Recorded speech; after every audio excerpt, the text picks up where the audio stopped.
नमस्कार मंडळी. आज करणार आहे चिकन बिर्याणी. त्यासाठी इथे चिकन मॅरिनेट करून घेतलेलं आहे. दही, हळद, लाल तिखट, सुहानाचं चिकन बिर्याणी मसाला, कोथिंबीर आणि फ्राय केलेला कांदा टाकून. आता इथे मी भात लावून घेते. त्यासाठी 2 ग्लास तांदूळ घेतलेले आहेत. तांदूळ मस्त असं 2-3 वेळा स्वच्छ धुवून घ्यायचे.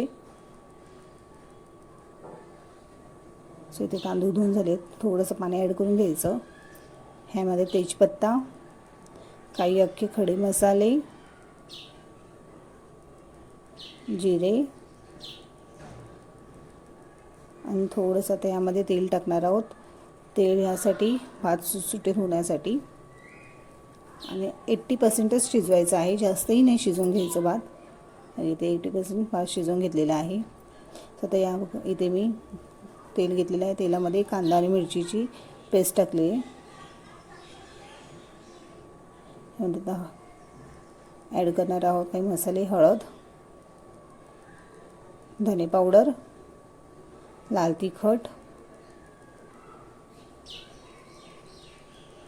गरम मसाला, चवीनुसार मीठ.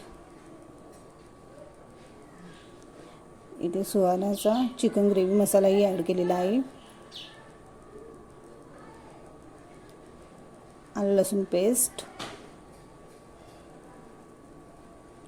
मस्त हे सगळं परतून घ्यायचं आहे.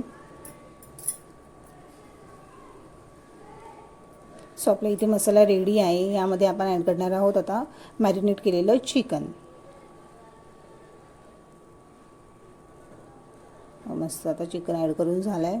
चिकन ॲड करून झाकण लावून एक अर्धा तास शिजवून घ्यायचं. इथे आपण बघा सेट करून घेतो आहे. ग्रेव्ही टाकलेली आहे टोपात. भात टाकायचं.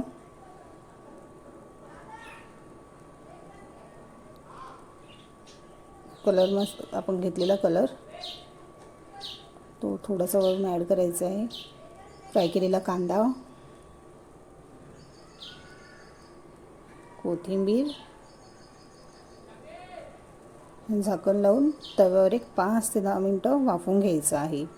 मस्त अशी बिर्याणी आपली रेडी होते. तुम्ही बघू शकता किती सुंदर पद्धतीने आपली बिर्याणी रेडी झालेली आहे. मस्त दिसते की नाही छान. तुम्हालाही ट्राय करायची तर तुम्हीही ट्राय करून बघू शकता. अशा प्रकारे बिर्याणी मस्त होते. चवीला सुंदरही लागते. मस्तच झालेली आहे. चला.